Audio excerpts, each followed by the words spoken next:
Hello friends, I am Raj Shekhar and I welcome all of you in this session. Before starting it, I request each and everyone to subscribe the channel and share the video. Let's start the session now. हम बात कर रहे हैं class 12 की English की book flamingo, जिसका पहला chapter है द लास्ट लेसन, और इसको लिखने वाले हैं अल्फोंस ड्यूडेट। आज हम पूरे चैप्टर को समराइज करने की कोशिश करेंगे। तो चलिए सेशन को स्टार्ट करते हैं और चैप्टर को समराइज करते हैं। हमारे पास कुछ हेडिंग्स हैं, इन हेडिंग्स की सहायता से चैप्टर को समराइज करेंगे। पहली हेडिंग है author and setting of the lesson, यानी कि इस चैप्टर के आथर कौन है और चैप्टर बेस्ड किस पर है, सेटिंग किस पर है। तो जो ऑथर है उनका नाम है अल्फोंस ड्यूडेट और इसकी सेटिंग जो है फ्रैंको प्रूशियन वार पर है। प्रूशिया एक जो है जर्मनी का जो है स्टेट हुआ करता था और उसने फ्रांस पे अटैक किया और फ्रांस पे अटैक करके उसके दो स्टेट जो एल्सेस और लोरेन दो स्टेट थे उन पे कब्जा कर लिया था और इसी को बेस बना करके ये कहानी हमारे सामने आई है। तो इसकी सेटिंग जो है युद्ध पे आधारित है और राइटर अल्फोंस ड्यूडेट है। दूसरा है Franz is reluctant to go to school, यानी कि इस लेसन में एक फ्रेंच नाम का लड़का है जो सुबह सुबह उठता है और अपने स्कूल के लिए निकलता है, लेकिन उसको स्कूल जाने की बिल्कुल इच्छा नहीं रहती है, वो स्कूल जाना नहीं चाहता है। उसको दिन का दृश्य है, सूर्य निकला हुआ है, चिड़िया जो है जंगल के किनारे चहचहा रही हैं और जो प्रूशियन सोल्जर हैं वो एक लकड़ी का कारखाना था, उसके पीछे जो है ड्रिलिंग कर रहे थे, अपना एक्सरसाइज कर रहे थे। तो ये चीजें जो हैं फ्रेंच को बहुत ज्यादा आकर्षित करती हैं। वह स्कूल जाना नहीं चाहता है, लेकिन अपने इन सभी विचारों पर कब्जा करके, सभी विचारों को साइड रख के वह अपने स्कूल की तरफ भागता है। तो नेक्स्ट हेडिंग है bulletin board and town hall. Bulletin board और टाउन हॉल क्या है? जब फ्रेंच जो है अपने स्कूल की तरफ भागता है तो उसको गुजरना होता है टाउन हॉल से। टाउन हॉल एक जगह का नाम है और वहां से जो है जब फ्रेंच गुजरता है तो वहां पर एक भीड़ देखता है, और भीड़ क्यों है? उसी बुलेटिन बोर्ड की वजह से। बुलेटिन बोर्ड क्या है? बुलेटिन बोर्ड एक ऐसा बोर्ड है जिस पर किसी भी प्रकार की सूचना को लिखा जाता था। कैसी सूचना? चूंकि फ्रांस जो है प्रूसिया के साथ युद्ध में हार चुका था, तो जो भी जर्मनी से आदेश आते थे वो आदेश जो है उस बुलेटिन बोर्ड पे लिख दिया जाता था और लोग वहीं से आदेश को पढ़ करके जान जाते थे कि कौन सा नया आदेश हमारे देश के लिए आया है, जर्मनी से कौन सा आदेश आया है।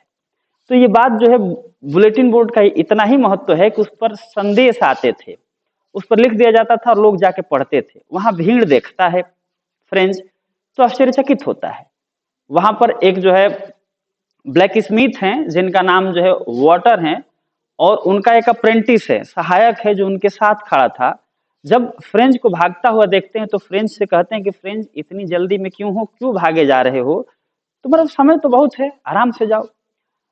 तो ये बात जब फ्रेंच सुनता है तो उसको ये बात जो है मजाक प्रतीत होती है। वो सोच रहा है कि एक तो हम लेट हुए हैं, भागे भागे जा रहे हैं, ऊपर से वाटर कह रहे हैं कि तुम्हारे पास समय तो बहुत है, आराम से जाओ। कोई जवाब नहीं देता है फ्रेंच और जो है भागता है अपने स्कूल की तरफ। स्कूल का माहौल क्या है? अगली हेडिंग है strange atmosphere of street and school, यानी कि जब वो पहुंचता है तो सबसे पहले जो है वो सड़क पे आता है जो स्कूल के पास ही थी। तो सड़क पे आता है तो उसको बड़ी आश्चर्य लगता है कि सड़क पे तो बहुत शांति थी, किसी प्रकार का शोर नहीं सुनाई दे रहा था।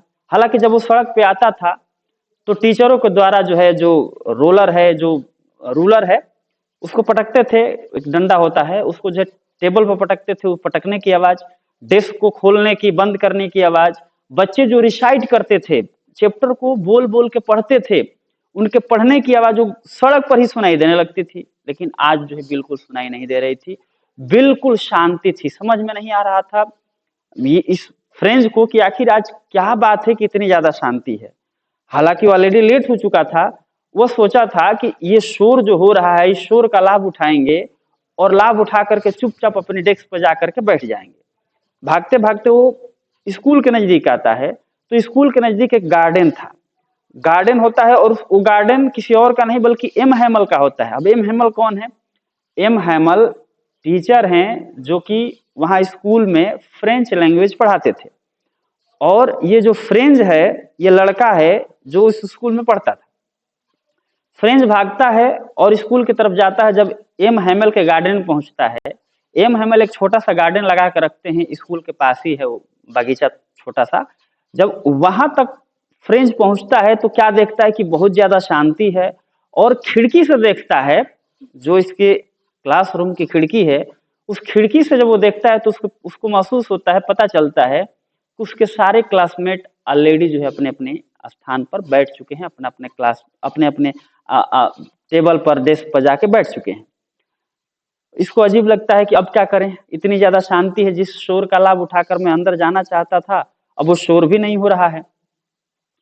तो वो किसी तरह से जो है जाता है और दरवाजा खोलता है। दरवाजा खोलता है तो सामने एम हैमल दिखाई देते हैं, जो एक जो है रूलर लेकर के इधर उधर टहल रहे थे। अब जो है जो फ्रेंच है वो एम हैमल के व्यवहार को देखकर बड़ी आश्चर्यचकित होता है, क्योंकि अगला हेडिंग हमारा है M Hamel and his strange behaviour. M Hamel कौन थे? अभी आपको बताए कि एम हैमल फ्रेंच सिखाने वाले एक टीचर थे, जो फ्रेंच के स्कूल में फ्रेंच लैंग्वेज सिखाया करते थे। आज उनका व्यवहार अजीब था। व्यवहार अजीब क्यों था? क्योंकि वो जब जो है एंट्री किया फ्रेंच क्लासरूम में, तो एम हैमल ने उसको डांटा नहीं। एम हैमल ने कहा कि अच्छा हुआ फ्रेंच तुम आ गए, अन्यथा ये क्लास जो है तुम्हारे बिना ही शुरू हो रही थी। जाओ और अपने स्थान पे बैठ जाओ। ऐसा जब एम हैमल कहें तो इसको बड़ी जो है अजीब लगा कि आज एम हैमल को क्या हुआ है, कितना जो है पोलाइटली बात कर रहे हैं। अभी कूद फांद कर भागा और जा करके अपने डेस्क पर बैठ गया। डेस्क पर बैठने के बाद थोड़ी देर शांत रहा, और शांत रहने के बाद वो थोड़ा देखा, एम हैमल को गौर से देखा।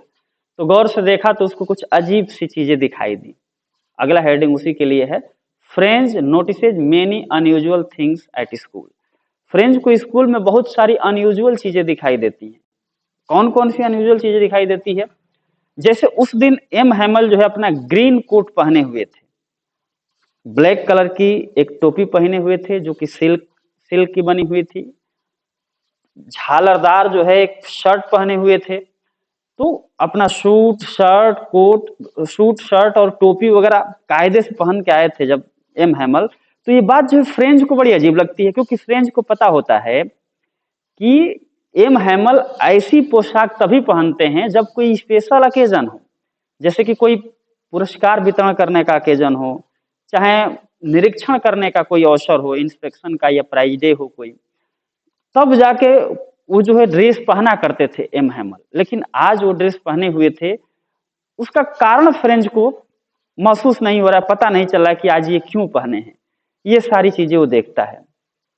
अचानक वो उसकी नजर जो है पीछे जाती है, अपने बेंच पर पीछे जाती है, तो पाता है कि यहाँ पर तो गांव के जो है बूढ़े लोग आके बैठे हुए हैं।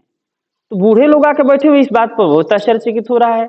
वो सोच रहा है कि ये तो स्टूडेंट्स की जगह है, ये विद्यार्थियों की तरह ये बूढ़े लोग यहाँ आकर क्यों बैठे हुए हैं।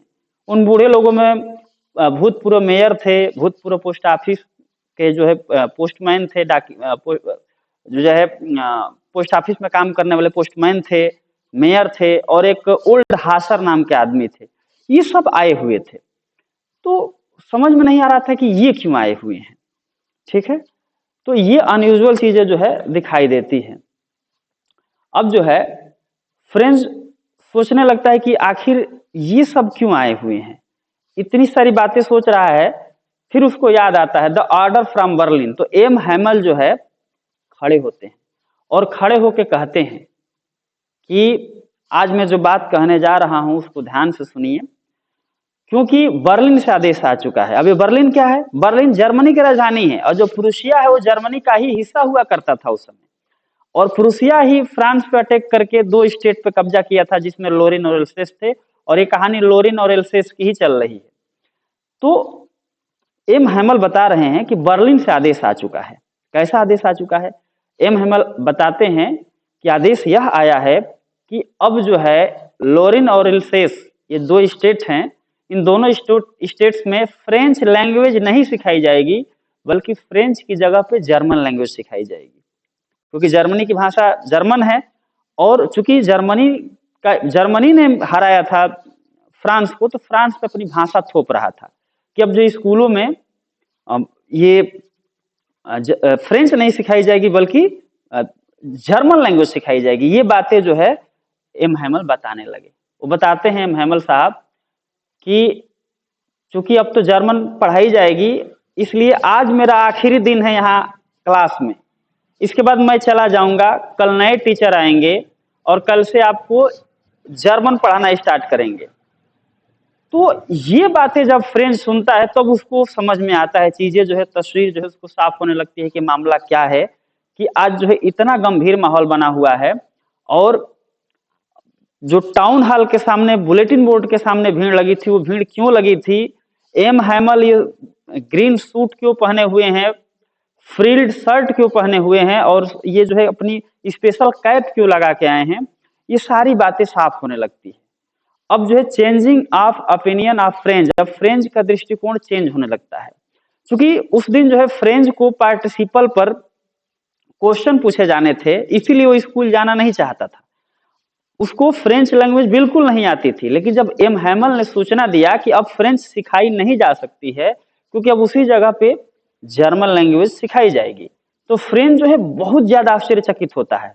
वो सोचता है कि अभी तक मैंने फ्रेंच लैंग्वेज को सीखा तक नहीं, मैंने फ्रेंच लैंग्वेज को जाना तक नहीं, और अचानक से ही आदेश आ गया कि अब स्कूलों में फ्रेंच नहीं सिखाई जाएगी। ये बातें सुनकर के बहुत ज्यादा आश्चर्यचकित होता है। वो सोचता है कि जब अध्यापक पढ़ाया करते थे, उस समय मैं स्लाइडिंग करने के लिए, नदी में नहाने के लिए जो मैं निकल जाया करता था, और चिड़ियों के अंडे ढूंढा करता था, नदी के किनारे खेला करता था, लेकिन फ्रेंच सीखता नहीं था। लेकिन इस समय फ्रेंच जो है इतना ज्यादा आश्चर्यचकित है कि वो सोच रहा है कि मैं फ्रेंच लैंग्वेज तो भविष्य में कभी सीख ही नहीं पाऊंगा, क्योंकि अब वो स्कोप ही समाप्त हो गया। अब जो है फ्रेंच लैंग्वेज की जगह पर अब तो जर्मन सिखाई जाएगी, और मैं जो है फ्रेंच लैंग्वेज सीखने में असमर्थ हो जाऊंगा, अब चाह के भी मैं सीख नहीं सकता। ये बात जो है ये बहुत तेज जो है फ्रेंच लैंग्वेज के दिमाग में चलती है। और ये वो कहता है कि फ्रेंच को जो है, फ्रेंच जो लड़का है उसको हिस्ट्री से नफरत थी, ग्रामर से नफरत थी, लेकिन आज उसको वो ग्रामर की किताबें जो कि पहले भारी लगा करती थी, आज उसको अपने दोस्त की तरह प्रतीत हो रही हैं। वो इतिहास, हिस्ट्री जो है, जो वो कभी पढ़ता नहीं था, आज हिस्ट्री में जितने भी सेंट लोग हैं, जो संत महापुरुष लोग हैं, अब उसको बहुत प्यारे लग रहे हैं। ये सारी चीजें जो है फ्रेंच के दिमाग में चल रही है।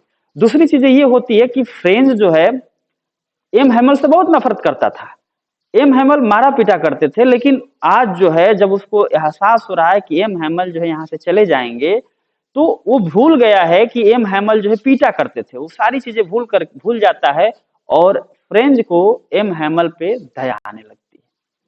अगली हेडिंग है M Hamel criticise himself and the people for of Alsace, यानी कि एल्सेस के लोगों को ये जो है एम हैमल आलोचना करना शुरू करते हैं।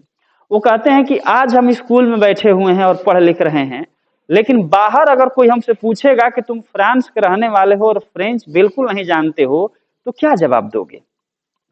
अब तो बाहर के लोग ये पूछ सकते हैं कि तुम स्टूडेंट हो, स्कूल में हो, पढ़ाई किए हो, फ्रांस के रहने वाले हो, फ्रांस के नागरिक हो, तो तुम्हें फ्रेंच लैंग्वेज आनी चाहिए, लेकिन तुम्हें तो फ्रेंच लैंग्वेज आती ही नहीं, तो किस अधिकार से तुम कह सकते हो कि तुम फ्रांस के नागरिक हो? ऐसे कह करके एम हैमल जो है आलोचना करते हैं। वहां पर जितने लोग हैं, स्टूडेंट्स हैं और बूढ़े लोग हैं, सबको समझाते हैं।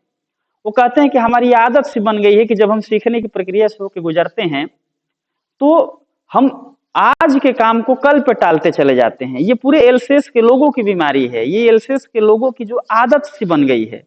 और आज देखो क्या ऐसी स्थिति में हम आ गए हैं कि ग्रामर सीखना, फ्रेंच लैंग्वेज सीखने को हम जब कल पे टालते आ रहे हैं, और आज तो ऐसा है कि हमारे हाथ से मौका ही चला जा रहा है, अब हम सीख भी नहीं सकते हैं। तो देखिए हमें जो कल पे टालने की आदत है उसका कितना बड़ा भुगतान करना पड़ रहा है, कि अपनी ही लैंग्वेज से हमें हाथ धोना पड़ रहा है। ऐसी बात जो है एम हैमल समझा रहे हैं। अगला जो है हेडिंग है the last lesson by M Hamel. अब एम हैमल जो है पढ़ाना स्टार्ट करते हैं। सबसे पहले वो जो है पढ़ाते हैं किताब, और किताब पढ़ा करके सबसे जो है समझाते हैं चीजों को, और समझाने के बाद वो जो है सबसे पहला काम ये करते हैं कि उनसे कुछ पूछते हैं सवाल पढ़ा लेने के बाद फ्रेंच लैंग्वेज के बारे में। पहले जो ग्रामर पढ़ाते हैं एम हैमल, और ग्रामर पढ़ा लेने के बाद सबसे क्वेश्चन पूछते हैं। और सबसे क्वेश्चन पूछते हैं तो क्वेश्चन पूछते समय वो जो है सबसे बारी बारी से पूछते हुए जब पहुंचते हैं फ्रेंच के पास, तो फ्रेंच दूसरे ही ख्यालों में खोया हुआ है। वो जो सोच रहा है कि आज क्या हो गया कि हम जो है अपने लैंग्वेज से दूर हुए जा रहे हैं। तो जब बारी आती है फ्रेंच की और फ्रेंच खड़ा होता है सवाल का जवाब देने के लिए, तो बड़ी जोश खरोश के साथ खड़ा होता है। लेकिन जब जोश खरोश के साथ खड़ा होता है लेकिन एक भी शब्द वो बोल नहीं पाता है, पहले ही शब्द में अटक जाता है। और पहले ही जब शब्द में अटक जाता है, लेकिन एम हैमल गुस्सा नहीं करते हैं, वो समझाते हैं फ्रेंच को समझाते हुए कहते हैं कि देखो फ्रेंच, तुम्हें, मुझे पता है कि तुम्हें ये चीजें जो है बहुत बुरी लग रही होंगी, क्योंकि हम जो है ऐसे हो गए हैं कि हम फ्रेंच लैंग्वेज को जानते ही नहीं है। तुम्हें बुरा लग रहा होगा, लेकिन मैं तुम्हें कुछ कहूंगा नहीं, क्योंकि ऐसी हालत हमारे फ्रांस के रहने वाले सभी लोगों की है। तुम देखो आज इस स्थिति में आ गए हैं कि हम चाह कर के भी अब फ्रेंच लैंग्वेज सीख नहीं पाएंगे। एम हैमल जो है समझाना शुरू करते हैं फ्रेंच को, और फ्रेंच जो है हिम्मत नहीं होती है कि वो नजर उठा करके एम हैमल की तरफ देख पाए। तो इस तरह से जो है एम हैमल उसको समझाते हैं और लैंग्वेज का इंपॉर्टेंस बताना शुरू करते हैं। इंपॉर्टेंस बताते हैं कि लैंग्वेज बहुत ज्यादा इंपॉर्टेंट चीज है। जब कोई देश दूसरे देश को गुलाम बनाता है, तो जो देश गुलाम बनता है उसे अपने लैंग्वेज को पकड़ के रखना चाहिए, उस लैंग्वेज को संरक्षित रखना चाहिए, लैंग्वेज को छोड़ना नहीं चाहिए। जितना हो सके उतने मजबूती से अपने लैंग्वेज को पकड़ना चाहिए, क्योंकि ये लैंग्वेज ही हमारे लिए हमारे जेल की चाबी हो सकती है। लैंग्वेज ही हमें गुलामी से आजादी की तरफ ले जा सकती है। लैंग्वेज को हमें हर हाल में बचाना चाहिए।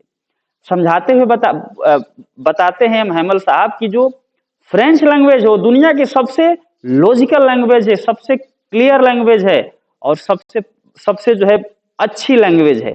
ऐसी जो है बात बताते हैं एम हैमल अपने पूरे क्लासरूम में। उसके बाद बैठाते हैं और उनको लिखने के लिए काम देते हैं। जो बच्चे उसमें स्टूडेंट हैं उनको लिखने के लिए काम देते हैं। उस दिन जो है वो कुछ नई कापियां लेकर के आए होते हैं, जिन कापियों पर गोल गोल अक्षरों में लिखा रहता था फ्रेंच एल्सेस, फ्रेंच जो है सॉरी लोरिन और एल्सेस, लोरिन एल्सेस, लोरिन एल्सेस, ये दो स्टेट के नाम उस पर लिखा रहता है। अब होता यह है कि वो कापियां जो है दे दी जाती हैं बच्चों को और उस पर लिखने के लिए कहा जाता है। सभी बच्चे जो है बड़े लगन के साथ, बड़े मन के साथ जो है अपना काम कर रहे होते हैं। और काम करने के दौरान जो फ्रेंच जो है इधर उधर देखता है।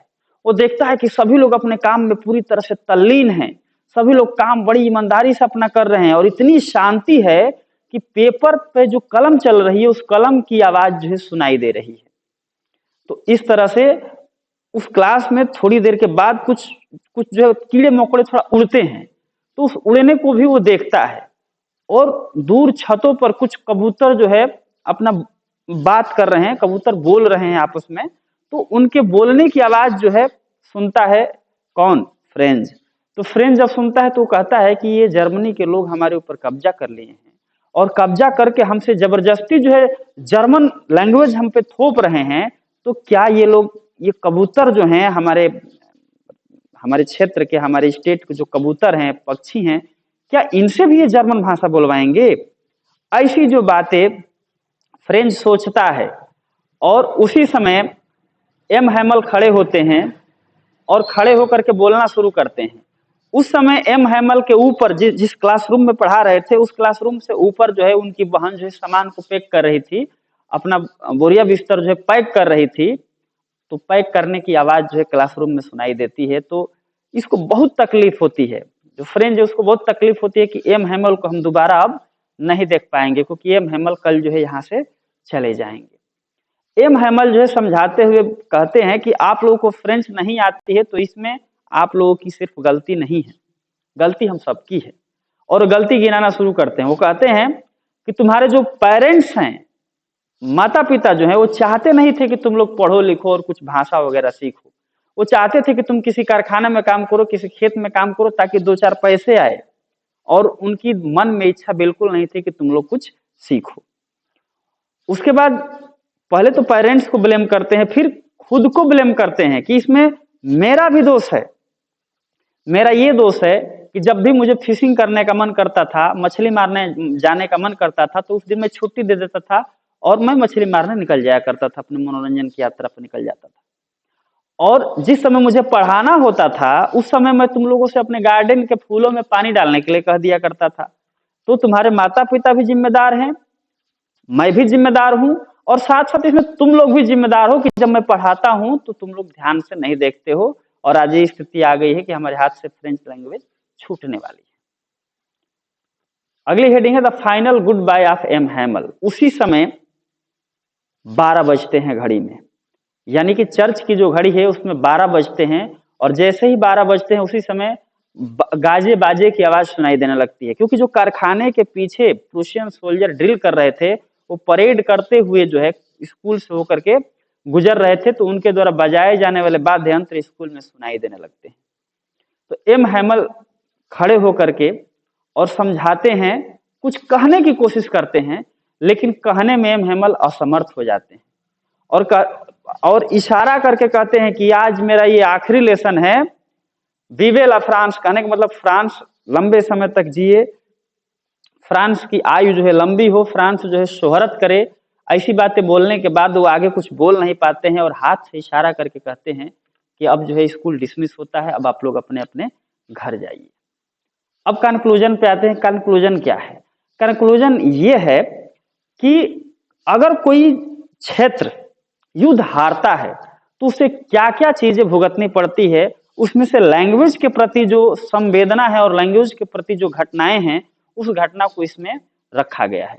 क्योंकि एम हैमल वहां 40 सालों से काम कर रहे थे और बड़ी ईमानदारी से काम किए जा रहे थे, 40 साल से ग्रामर सिखाया करते थे। तो जो लोग आकर बैठे हुए थे पीछे बेंच पर, हासर थे और बाकी सारे लोग थे, मेयर थे, पोस्टमास्टर थे, तो ये सब लोग बैठे हुए थे, वास्तव में एम हैमल के प्रति अपना सम्मान दर्ज कराने के लिए वहां आए हुए थे, और अपने उस देश के प्रति और अपने उस भाषा के प्रति और एम हैमल के प्रति सम्मान प्रकट करने के लिए, शुक्रिया अदा करने के लिए उस क्लासरूम में बैठे हुए थे। एम हैमल जब गुड बाय बोलते हैं तो उनके वो जो है सही से खड़े नहीं हो पाते हैं, इतना ज्यादा वो दुखी होते हैं। और इस कहानी में यही चीज दर्शाई गई है कि अगर कोई देश युद्ध में हारता है तो उसकी भाषा पर क्या प्रभाव पड़ता है और वहां के लोग क्या सफर करते हैं, क्या क्या मुसीबतें आती हैं। इसमें जो प्रभाव डाला गया है इस लेसन के माध्यम से, कि हमें अपनी जो शिक्षा दी गई है कि हमें हर स्थिति में अपनी भाषा के साथ जो लगाव है उसको छोड़ना नहीं चाहिए, और अपने जो मदर टंग है और जो अपनी जो है नेशनल जो अपने देश की भाषा है उसको सीखना कंपलसरी है, जो अपने आसपास बोली जाती है। तो आज के सेशन में इतना देते हैं। आज जो है हमने पूरे चैप्टर को समराइज करने की कोशिश किया और समराइज कर भी चुके हैं। अगर आपको वीडियो अच्छा लग रहा है, चैप्टर समझ में आया है, तो चैनल को सब्सक्राइब कर सकते हैं, ताकि अगले वीडियो जब भी मिले तो नोटिफिकेशन आपको सबसे पहले पहुंचे। मिलते हैं कुछ और चीजों के साथ, कुछ और चैप्टर के साथ नेक्स्ट सेशन में। तब तक अपना ख्याल रखें। जय हिंद।